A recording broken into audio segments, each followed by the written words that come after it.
Chingsanggi mamanabasingdusu Chingsanggi matung prap inaduna thoglai mamanaba amana hanglai Chingsang kadore aina haba ngangdo asine haina anganbada sauna yinglaga khud khudom bi thinduna mamanabada ta'i bikina asi misong thengnarene haina yamna hainadabagi mawong tawi Chingsangna anganbada hairai nang lale haigera hairira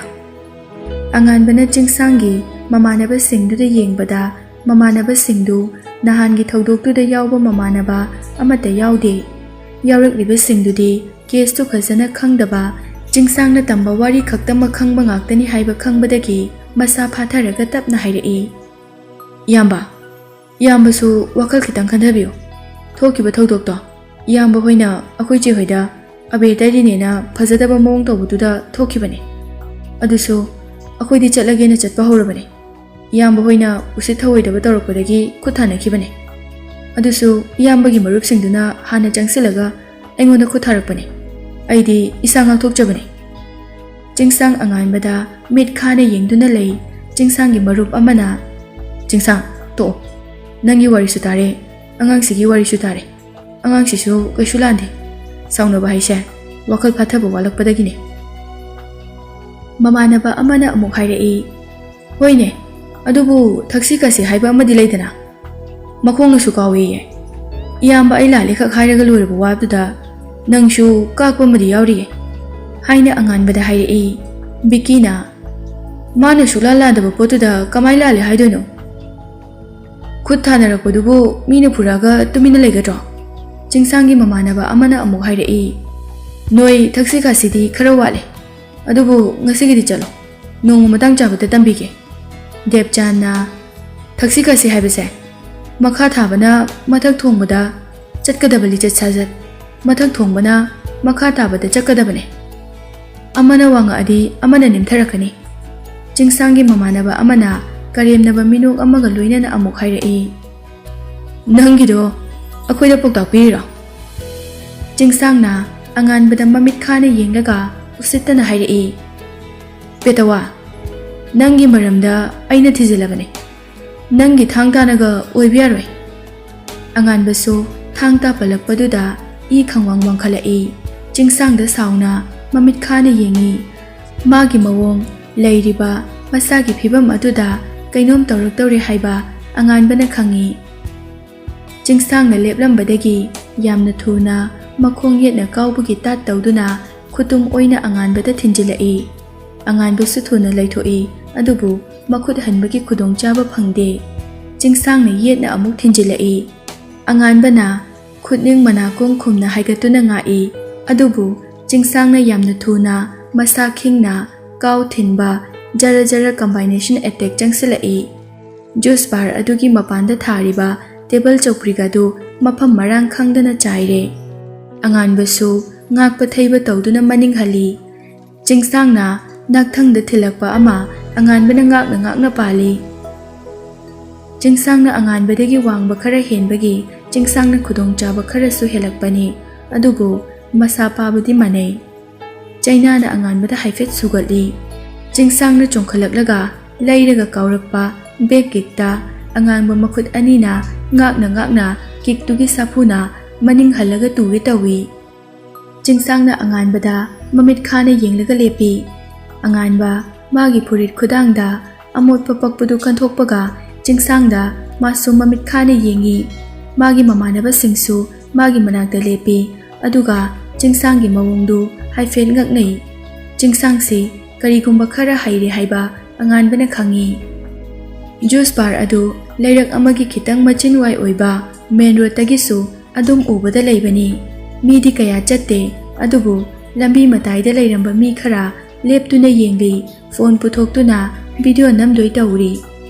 Chingsangna yamna pisum ani sukna yenglaga kakna hairai ngasidi kanano khangnaba tabane anganbasu Chingsangda pisum sukna munne yenglaga hairai khanghodana Chingsangna manakta leiramba chokri ama anganbada thangkatuna oina langsilaklaga matam chap manana sidekick paisilai anganbana oiromda chokri du su kawrakpadusu animak oiromda thaidoi Chingsangna oigi khutumna sapu kana khanghai hairei anganbana paktharaga chingsangi khadangi yetki khuningda haigatlaga thabak mayaida oigi khutumna thinki chingsang maning gorong gorong hallaga tuge tawbada table amada ngaklaga ngathei aduga machindegi I tarakpadu makhutna taithoklaga anganbada mamit khana yengi anganbagi mamanaba singsu chingsangi mamanaba singsu khambam amata khangdre manak adwaida leiriba mi singdudi khambadi lairadana video namnari anganbana chingsang tamna thuna changsalai chingsangsu phibam haifet tawi adubu anganbana mangda thuna changsalaklaga fugi tawba saraga chingsangi nakangda satpak thaduna thaidoklaga chingsangi makhwangda nakan oirapna kolaga thangatuna table adugi mathakta thadai table adu teklaga pulap tai chingsangdu lukham romda ngaksamda I thoi chaina khanglaga anganbabu kitang inthoi aduga anganbagi collar da pairaga moi ani pulap hawgali phajana lepkhatringaida anganbana changsinduna maikai amada sat leithoktuna chingaga makhong namana khongpakna chingsangi mabukta thamlaga chingsangdu phurit pairaga laptakna chingtharaga masulongna tutharaga chingsangdu maninglomda makhongduna kauraga hunki chingsangdu amuka sumanamna leipakta tai chingsangsu hande changsinduna khanglaga hogolaklaba manakta leiramba chawkri ama anganbada thomdatli anganba mamitta chingsangdu yengna leithoi biki hoi anganbadagi manakta changsilaktuna anganbabu to ola o haiduna chinglaga punaba honai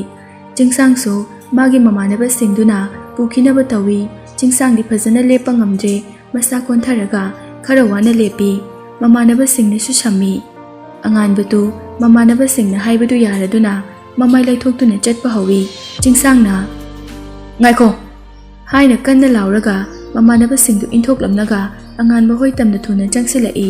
anganbasu maning sat onthoraktuna chingsangna changsilakliba adu uraduna masu thuna changsinki chingsangna plastic table gi makhong adu paikhatlaga anganbagi kokta thomthei anganbana mana changlakpagi speed to handana chingsang tamna paktharaga changsilai aduga maninglomda masadu pakthana leiduna makhut oina chingsangi karangdagi haigalaklaga chingsangi makhongda kotlaga chingtharaga longna tuhali aduga anganbana chingsangi mathakta makhuna mana thabakta namlaga lumang sampairaga makoktu chingkhatlaga manatonda anganbana khuningna thomi chingsangdu manaton makhut ani na khangpai paishinduna chingsang adu manaton kaire I thok chingsangi mamanaba sing prap chenselai aduga anganbada hairei nang ka shulande khangi nang shu chalo makha taranu nang shulalani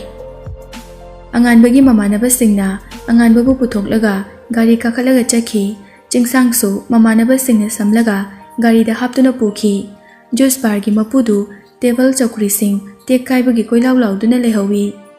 anganba hoi pak macha amada lai moi pulap manungda prap changlai anganba mai handri thuna changlaklaga bench amada phamthei mayamda sor sangna hondokna ba yaw kol oina ba honari paikhombana lili hoirom da chapado komdoba haina tapna hangai bikina as adugom da ngai khoi tanja asida moi mayamdo anganbaga chingsangga phunakhiba mawongdu da pakhatnari chingsangnaga khara sokhiba aduda police ka yongnagadra haina khali tanja aduda debchanna magi FB da changlui as phajare sidi haina laurai mayamdu changsenduna debjan ki phone da loina yengi anganbaga chingsangga phunakhiba ki video singdu viral chatuna leirami caption da best manipuri action film kaina iraga thagalakpusu yawi real life manipuri best action scene kaina ibasu yawi saripna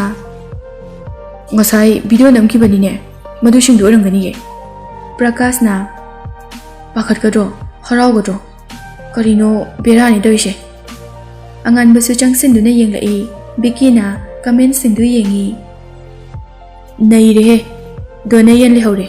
hai beyaw sidi film da hapa yani da best section tarni hai beyaw table chokri singhalo moina mi gi juice bar sida pangpu to phuna ba yabro hai bisu yawi hero se phajai action film kumalo hai bisu yawi debchana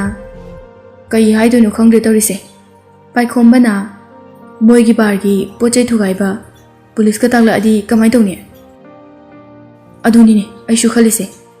अमदुसु खरा थिनदि सोखि अमदुगिदि कइसु खलुनदा ममानबसिंगसु माना लानबने खंगिदुनि माना हंजिन हंजिन हरकपनि देवचाना video सिसु लोइफा फजन नंबसु यावरिने वीडियो खरादा अंगानबा होइना चटकिबा फावबा नंबसु यावरि प्रकाशदा ब्रॉन्सन कॉल तौरई प्रकाशना हेलो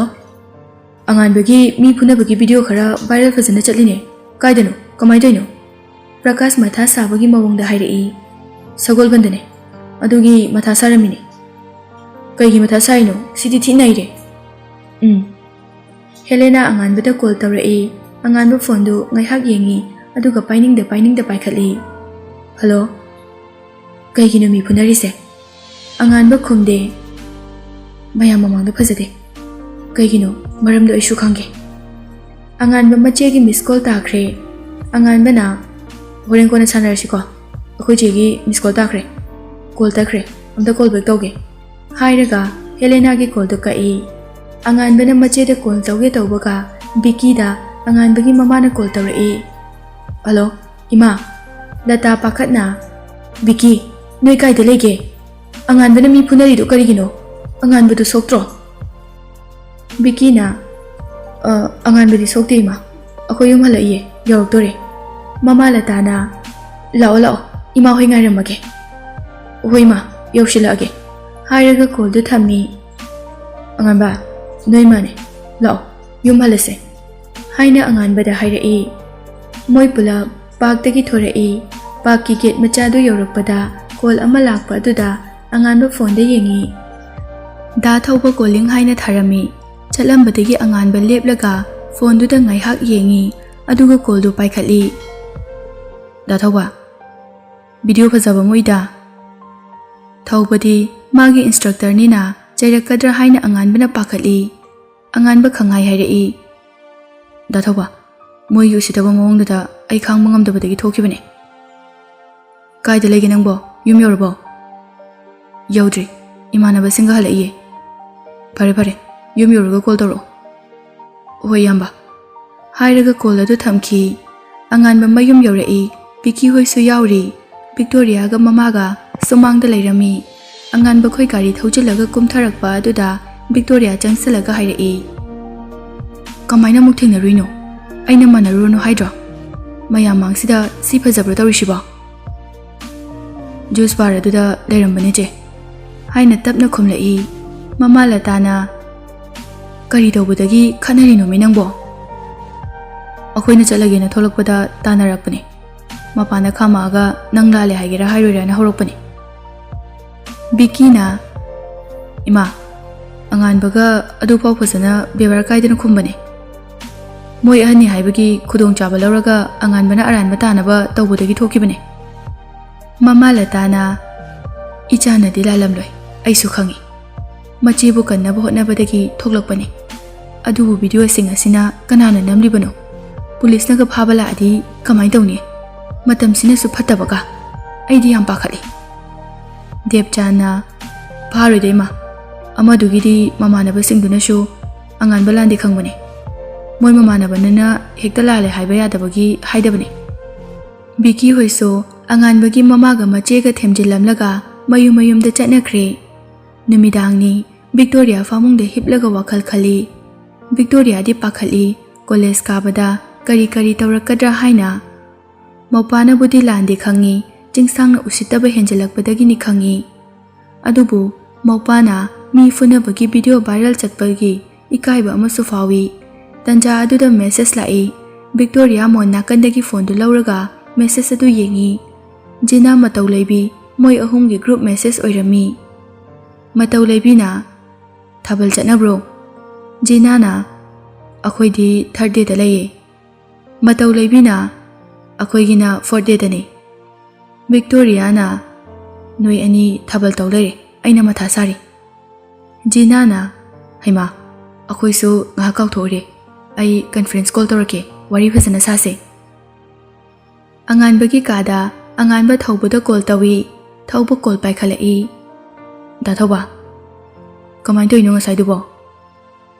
ꯑꯉꯥꯟꯕ ꯋꯥꯔꯤ ꯄꯨꯝꯕ ꯊꯧꯕꯗ ꯂꯤꯔꯝꯃꯤ꯫ ꯊꯧꯕꯅ ꯅꯪꯅ ꯇꯂꯥꯜꯂꯨꯅꯨ, ꯅꯪꯅ ꯇꯝꯂꯤꯕ ꯃꯍꯩ ꯑꯁꯦ ꯀꯔꯤ ꯀꯔꯤꯗ ꯁꯤꯖꯤꯟꯅꯒꯅꯤ ꯍꯥꯏꯗꯨꯅ ꯅꯪ ꯅꯁꯥꯅ ꯑꯣꯖꯥ ꯄꯨꯔꯤꯕꯗ ꯂꯣꯏꯅ ꯈꯪꯈ꯭ꯔꯕꯅꯤ꯫ ꯅꯆꯦꯕꯨ ꯃꯤꯅ ꯂꯥꯛꯆꯒꯦ ꯇꯧꯕꯒꯤ ꯅꯆꯦꯒꯤꯗꯃꯛ ꯃꯤ ꯊꯦꯡꯅꯕ ꯑꯣꯏꯔꯕꯗꯤ ꯀꯥꯏꯗꯦ, ꯑꯗꯨꯕꯨ ꯅꯪꯅ ꯅꯪꯒꯤ ꯃꯍꯩ ꯆꯥꯡꯌꯦꯡ ꯇꯧꯅꯤꯡꯕꯒꯤ ꯅꯄꯨꯛꯅꯤꯡ ꯐꯥꯊꯕ ꯉꯝꯗꯗꯅ ꯃꯤꯑꯣꯏꯗ ꯆꯥꯡꯌꯦꯡ ꯇꯧꯕ ꯑꯣꯏꯔꯝꯕꯗꯤ ꯐꯠꯇꯦ꯫ ꯑꯉꯥꯟꯕ ꯇꯨꯃꯤꯟꯅ ꯇꯥꯏ꯫ ꯊꯧꯕꯅ ꯃꯈꯥ ꯇꯥꯔꯛꯏ, ꯑꯣꯖꯥꯁꯨ ꯅꯪ ꯂꯥꯟꯗ꯭ꯔꯕꯗꯤ ꯀꯩꯁꯨ ꯍꯥꯏꯔꯣꯏꯗ, ꯈꯪꯕꯗꯤ ꯉꯁꯥꯏꯅ ꯈꯪꯈ꯭ꯔꯕꯅꯤ꯫ ꯍꯣꯏ ꯏꯌꯥꯝꯕ, ꯑꯩꯅ ꯑꯣꯖꯥ ꯕꯣꯔꯤꯕꯗ ꯋꯥꯁꯛꯈꯤꯕ ꯃꯌꯥꯝ ꯑꯃꯠꯇ ꯀꯥꯏꯅ ꯆꯠꯂꯣꯏꯌꯦ ꯍꯥꯏꯅ ꯑꯉꯥꯟꯕꯅ ꯍꯥꯏꯔꯛꯏ꯫ ꯃꯤꯅ ꯌꯦꯛꯅꯕ ꯍꯧꯔꯒ ꯄꯥꯛꯅꯁꯨ ꯍꯜꯂꯣꯏ, ꯉꯝꯅꯕ ꯃꯥꯌꯣꯛꯅꯕꯅ ꯅꯪꯒꯤ ꯅꯊꯧꯅꯤ꯫ ꯐꯔꯦ ꯐꯔꯦ ꯊꯝꯃꯣ ꯍꯥꯏꯔꯒ ꯐꯣꯟ ꯊꯝꯅꯩ꯫ ꯚꯤꯛꯇꯣꯔꯤꯌꯥꯒꯤ ꯀꯥꯗ ꯀꯟꯐꯔꯦꯟꯁ ꯀꯣꯜ ꯇꯧꯅꯔꯤ꯫ ꯚꯤꯛꯇꯣꯔꯤꯌꯥꯅ, ꯑꯩꯗꯤ ꯌꯥꯝ ꯄꯥꯈꯠꯂꯦ, ꯄꯨꯂꯤꯁꯅꯒ ꯑꯩꯈꯣꯏ ꯕꯨꯡꯉꯣꯁꯦ ꯐꯥꯕ ꯂꯥꯛꯑꯗꯤ ꯑꯃꯗꯨꯅ ꯑꯃꯨꯛ ꯀꯔꯤ ꯀꯔꯤ ꯇꯧꯔꯛꯀꯗ꯭ꯔꯥꯅ꯫ ꯑꯁ ꯅꯪꯁꯨ ꯌꯥꯝ ꯄꯥꯈꯠꯃꯟꯈ꯭ꯔꯦꯍꯦ, ꯄꯨꯂꯤꯁꯀꯤꯕꯨꯗꯤ ꯀꯩꯝ ꯇꯧꯔꯣꯏ, ꯑꯗꯨꯒ ꯑꯃꯗꯨꯁꯨ ꯍꯦꯛꯇ ꯄꯪꯇꯧꯗ ꯇꯧꯕ ꯉꯝꯄꯣꯠ ꯅꯠꯇꯦ꯫ ꯉꯁꯤꯒꯤꯗꯨꯗꯤ ꯃꯥ ꯈꯧꯇꯛꯇꯤ ꯐꯖꯅ ꯆꯥꯔꯅꯤ꯫ ꯑꯉꯥꯟꯕꯅ ꯌꯥꯝ ꯂꯥꯛꯆꯩꯗ, ꯅꯧꯄꯥ ꯑꯀꯟꯕ ꯑꯃ ꯂꯩꯔꯤꯉꯩꯗ ꯅꯪꯅ ꯑꯗꯨꯛ ꯌꯥꯝꯅ ꯁꯣꯟꯊꯔꯤꯗꯨꯕꯨ ꯀꯩꯒꯤꯅꯣ? ꯃꯇꯧ ꯂꯩꯕꯤꯅ, ꯌꯥꯝ ꯈꯟꯖꯤꯜꯂꯨꯔꯅꯨ ꯕꯤꯛꯇꯣ, ꯂꯥꯟꯗ꯭ꯔ ꯂꯣꯏꯔꯦ꯫ ꯃꯇꯝꯁꯤꯅ ꯐꯠꯇꯕꯁꯤꯗ ꯇꯝꯕ ꯉꯝꯗꯤꯌꯦ, ꯑꯗꯨꯒꯤ ꯋꯥꯈꯜꯁꯦ ꯌꯥꯝ ꯅꯨꯡꯉꯥꯏꯇꯦ꯫ ꯖꯤꯅꯥꯅ, ꯐꯔꯦꯁꯦ ꯌꯥꯝ ꯈꯟꯖꯤꯜꯂꯨꯔꯅꯨ, ꯑꯩꯈꯣꯏꯅ ꯊꯥꯖꯩ, ꯏꯄ꯭ꯋꯥ ꯑꯉꯥꯟꯅ ꯂꯣꯏ ꯉꯝꯅꯤ꯫ ꯃꯇꯧ ꯂꯩꯕꯤꯅ, ꯉꯥꯏꯈꯣꯅꯦ, ꯉꯁꯥꯏꯒꯤ ꯚꯤꯗꯤꯑꯣꯁꯤꯡꯗꯨꯒꯤ ꯀꯃꯦꯟ ꯃꯌꯥꯝꯗꯨꯕꯨ ꯌꯦꯡꯅꯕ꯭ꯔꯥ? ꯌꯦꯡꯉꯦ, ꯑꯉꯥꯟꯁꯦ ꯐꯖꯅ ꯀꯦꯅꯔꯦꯍꯦ ꯍꯥꯏꯔꯒ ꯖꯤꯅꯥꯒ ꯃꯇꯧ ꯂꯩꯕꯤꯒ ꯄꯨꯟꯅ ꯅꯣꯛꯏ꯫ ꯅꯣꯏꯅ ꯈꯠꯂꯤꯗꯣ ꯃꯇꯥꯡ ꯌꯥꯝ ꯆꯥꯗꯦꯀꯣ? ꯖꯤꯅꯥꯅ, ꯑꯝꯇ ꯌꯦꯡꯉꯨ ꯃꯆꯦ ꯏꯕꯦꯝꯃ, ꯂꯩꯅꯥꯒꯨꯝ ꯊꯣꯠꯄꯤ, ꯍꯦꯔꯣꯁꯦ ꯖꯄꯥꯅꯤꯁꯀꯤ ꯑꯦꯛꯁꯟ ꯍꯦꯔꯣ ꯃꯥꯜꯂꯤ, ꯉꯥꯎꯔꯦ ꯍꯥꯏꯕ ꯌꯥꯎ, ꯃꯩꯇꯩ ꯄꯥꯈꯪꯗꯕꯨ ꯁꯨꯃꯥꯏꯅ ꯇꯧꯕ ꯑꯝꯇ ꯎꯗ꯭ꯔꯤ, ꯉꯥꯎꯔꯦ ꯍꯥꯏꯕ ꯌꯥꯎ, ꯑꯝꯇ ꯌꯦꯡꯉꯨ꯫ ꯃꯇꯧ ꯂꯩꯕꯤꯅ,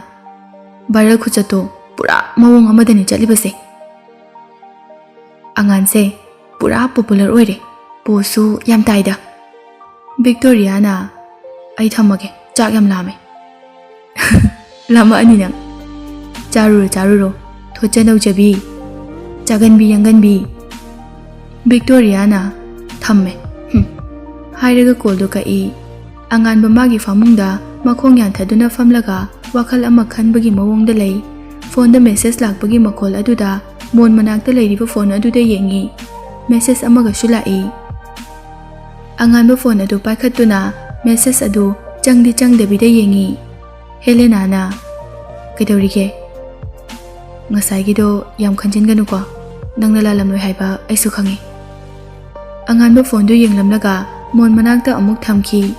ꯁꯨꯝ ꯐꯝꯂꯝꯕꯗꯒꯤ ꯇꯦꯕꯜꯗ ꯂꯩꯔꯤꯕ ꯃꯄꯥꯅ ꯊꯝꯂꯝꯕ ꯁꯪꯒꯣꯏ ꯁꯅꯥꯒꯤ ꯋꯥꯔꯤ ꯂꯥꯏꯔꯤꯛ ꯑꯗꯨꯗ ꯐꯝꯅ ꯌꯦꯡꯂꯛꯏ꯫ ꯑꯉꯥꯟꯕ ꯐꯃꯨꯡꯗꯒꯤ ꯍꯧꯒꯠꯂꯒ ꯇꯦꯕꯜꯗ ꯆꯪꯁꯤꯟꯗꯨꯅ ꯆꯧꯀ꯭ꯔꯤ ꯆꯤꯡꯊꯣꯔꯛꯂꯒ ꯐꯝꯊꯔꯒ ꯁꯪꯒꯣꯏ ꯁꯅꯥ ꯍꯥꯏꯅ ꯊꯥꯔꯤꯕ ꯂꯥꯏꯔꯤꯛꯇꯨ ꯂꯥꯏꯔꯤꯛꯁꯤꯡꯒꯤ ꯃꯊꯛꯇꯒꯤ ꯂꯧꯔꯒ ꯃꯃꯥꯡꯗ ꯊꯝꯃꯤ꯫ ꯁꯪꯒꯣꯏ ꯁꯅꯥ ꯍꯥꯏꯅ ꯊꯥꯔꯤꯕ ꯂꯥꯏꯔꯤꯛ ꯑꯗꯨꯒꯤ ꯃꯈꯥꯗ ꯃꯥꯒꯤ ꯃꯙꯧꯒꯤ ꯃꯤꯡ ꯊꯥꯔꯤ꯫ ꯂꯥꯏꯔꯤꯛꯇꯨ ꯐꯥꯛꯇꯣꯛꯏ꯫ ꯑꯍꯥꯟꯕ ꯐꯣꯡꯕ ꯖꯅꯋꯥꯔꯤ 1986 ꯍꯥꯏꯅ ꯏꯔꯤ꯫ ꯑꯉꯥꯟꯕꯅ, ꯆꯍꯤ 33ꯃꯨꯛꯇꯤ ꯁꯨꯔꯦꯅꯦ ꯍꯥꯏꯅ ꯇꯞꯅ ꯃꯊꯟꯇ ꯍꯥꯏꯖꯩ꯫ ꯂꯃꯥꯏ ꯈꯔ ꯁꯨꯝ ꯄꯥꯔꯒ ꯐꯥꯛꯇꯣꯛꯏ꯫ ꯋꯥꯍꯧꯗꯣꯛꯇ ꯑꯁꯨꯝꯅ ꯏꯔꯝꯃꯤ: ꯈꯣꯡꯖꯣꯝ ꯂꯥꯟ, ꯃꯅꯤꯄꯨꯔꯤꯒꯤ ꯅꯤꯡꯇꯝ ꯂꯥꯟ, ꯃꯤꯄꯨꯝ ꯈꯨꯗꯤꯡꯅ ꯈꯪꯅꯔꯕ ꯉꯥꯛꯇꯅꯤ ꯑꯊꯧꯕ ꯀꯌꯥꯒꯤ ꯏꯅ ꯈꯣꯡꯖꯣꯝ ꯇꯨꯔꯦꯜꯒꯤ ꯏꯆꯦꯜꯗ ꯇꯤꯟꯈꯤꯕ ꯑꯊꯧꯕ ꯃꯌꯥꯝꯒꯤ ꯃꯔꯛꯇ ꯅꯧꯔꯤꯕ ꯑꯉꯥꯡ ꯁꯪꯒꯣꯏ ꯁꯅꯥꯒꯤ ꯃꯇꯥꯡꯗ ꯂꯧꯈꯠꯆꯔꯒ ꯏꯖꯕꯅꯤ꯫ ꯄꯨꯋꯥꯔꯤꯒꯤ ꯃꯇꯥꯡ ꯑꯃ, ꯁꯪꯒꯣꯏ ꯁꯅꯥ, ꯑꯉꯥꯡꯁꯤꯡꯒꯤ ꯂꯝꯆꯠ, ꯊꯧꯅꯥ ꯑꯃꯁꯨꯡ ꯊꯛꯁꯤ ꯈꯥꯁꯤ ꯁꯦꯝꯒꯠꯄꯗ ꯃꯇꯦꯡ ꯑꯣꯏꯒꯗ꯭ꯔꯥ ꯈꯟꯖꯕꯅꯤ꯫ ꯂꯩꯃꯥꯏ ꯑꯃ ꯑꯃꯨꯛ ꯐꯥꯛꯇꯣꯛꯏ꯫ ꯑꯍꯥꯟꯕ ꯎꯠꯄ ꯈꯨꯠꯂꯥꯏ ꯑꯧꯔꯥꯏꯕ ꯍꯥꯏꯅ ꯇꯥꯏꯇꯜ ꯊꯥꯔꯝꯃꯤ꯫ ꯃꯈꯥ ꯄꯥꯕ ꯍꯧꯔꯛꯏ꯫ ꯏꯝꯐꯥꯜ ꯇꯨꯔꯦꯟ ꯇꯣꯔꯕꯥꯟꯅꯤ ꯌꯥꯏꯁ꯭ꯀꯨꯜ ꯃꯆꯥꯁꯤꯡ, ꯆꯍꯤ 10-15 ꯁꯨꯔꯕ ꯄꯥꯈꯪ ꯃꯆꯥꯁꯤꯡ ꯃꯌꯥꯝ ꯊꯥꯡ ꯍꯥꯏꯗꯨꯅ ꯑꯧꯔꯥꯏꯔꯤ, ꯇꯥ ꯑꯧꯔꯥꯏꯔꯤ꯫ ꯊꯥꯡ ꯆꯨꯡꯒꯣꯏ ꯇꯥ ꯆꯨꯡꯒꯣꯏ ꯁꯦꯡꯇꯣꯛꯄ ꯂꯣꯏꯔꯒ ꯃꯐꯝ ꯆꯥꯅ ꯊꯝꯂꯤ꯫ ꯑꯉꯥꯡ ꯄꯨꯝꯅꯃꯛ ꯂꯧꯈꯥꯡ ꯐꯨꯔꯤꯠ, ꯊꯕꯥꯛꯇ ꯀꯨꯗꯥꯝ ꯄꯥꯟꯕ ꯂꯤꯠꯂꯤ꯫ khu makha khara henba phaizom ama seli khuja yepkhali khudai amamam yettuna yangduna pulli sangoi sana ko na hairiba fijet asida thorai mayam khuru kunduna khurumnei anganba makhol pikna thoktuna pari mapa bungsu anganbagi kada changlai anganba mapa changlakpaduda yengthorai mapa bungna anganbana paribadu haifet changsilaktuna yenglaga hairai bawa tambusu hauradabani wakhal joithokanganu hairamlaga thokre anganbadu ngaihak paraga lairik tu khumjilaga lairik atai adudagi tongana thamnamlaga magi phamungda amuk heklai magi phone du paikhali Helena gi message adu ningsinglaktuna WhatsApp ta changlaga message tu halli kashu khandida magi chapchaba pakhum pibane Helena panthadana reply tawrai ado